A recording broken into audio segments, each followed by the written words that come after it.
Chance's Folly by Silmach Gulch. By the time she was 16, Maneva Iolos had been an unwelcome guest in every shop and manor in Balmora. Sometimes she would take everything of value within. Other times, it was enough to experience the pure pleasure of finding a way past the locks and traps. In other situations, he would leave a pair of dice in a prominent location as their calling card to let the owners know who had burgled them. The mysterious ghost became known to the locals as Chance. A typical conversation in Balmora at this time. "My dear, whatever happened to that marvelous necklace of yours? My dear, it was taken by Chance." The only time when Chance disliked her hobby was when she miscalculated and she came across an owner or a guard. So far, she had never been caught or even seen, but dozens of times she had uncomfortably close encounters. There came a day when she felt it was time to expand her reach. She considered going to Vivek or Gnesis, but one night at the Eight Plates, she heard a tale of the Heron ancestral tomb, an ancient tomb filled with traps and possessing hundreds of years of the Heron family treasures. The idea of breaking the spell of the Heron tomb and gaining the fortune within appealed to Chance, but facing the Guardians was outside of her experience. While she was considering her options, she saw Ulster Moresby sitting at a table nearby, by himself as usual. He was a huge brute of a Breton, who had a reputation as a gentle eccentric, a great warrior who had gone mad and paid more attention to the voices in his head than to the world around him. If she must have a partner in this enterprise, Chance decided, this man would be perfect. He would not demand or understand the concept of getting an equal share of the booty. If worse came to worse, he would not be missed if the inhabitants of the Heron tomb were too much for him, or if Chance found his company tiresome and elected to leave him behind. "Ulster, I don't think we've ever met, but my name is Maneva," she said, approaching the table. "I'm fancying a trip to the Heron ancestral tomb. If you think you can handle the monsters, I could take care of unlocking and popping traps. What do you think?" The Breton took a moment to reply, as if considering the counsel of the voices in his head. Finally, he nodded his head in the affirmative, mumbling, Yes, proper rock, hard steel, chitin. Walls beyond doors. 53, 2 months and back." "Splendid," said Chance, not the least put off by his rambling. "We'll leave early tomorrow." When Chance met Ulster the next morning, he was wearing chitin armor and had armed himself with an unusual blade that glowed faintly of enchantment. As they began their trek, he tried to engage him in conversation. His responses were so nonsensical that she quickly abandoned the attempts.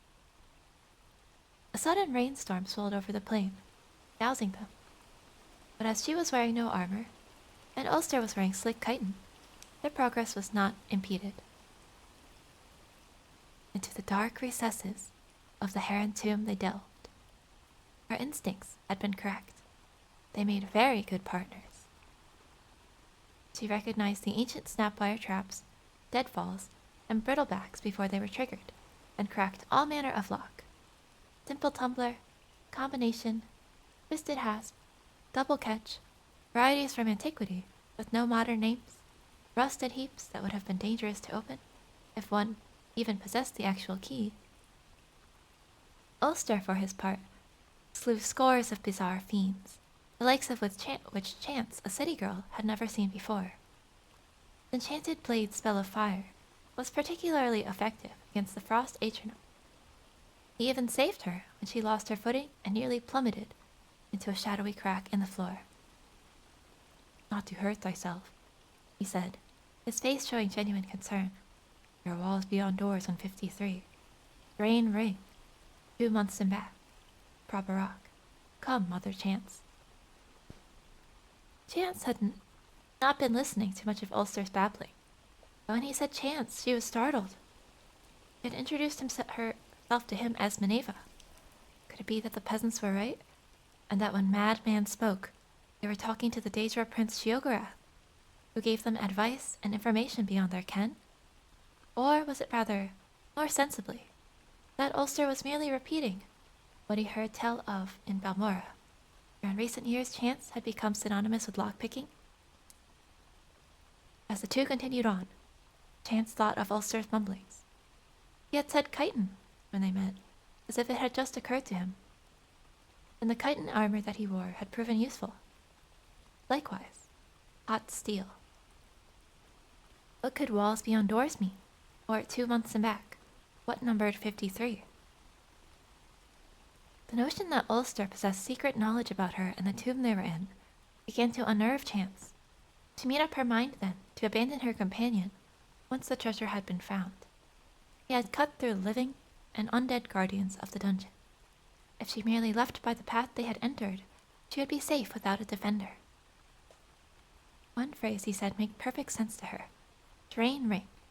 At one of the manors in Balmora, she had picked up a ring purely because she thought it was pretty. It was not until later that she discovered it could be used to sap other people's vitality. Could Ulster be aware of this? Would he be taken by surprise if she used it on him?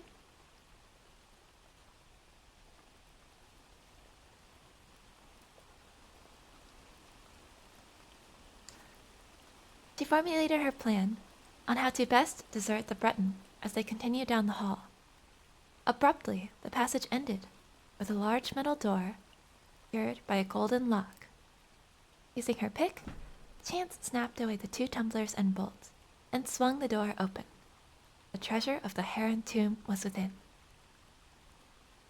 Chance quietly slipped her glove off her hand, exposing the ring as she stepped into the room.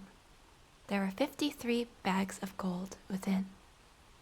As she turned, the door closed between her and the Breton. On her side, it did not resemble a door anymore, but a wall. Walls beyond doors.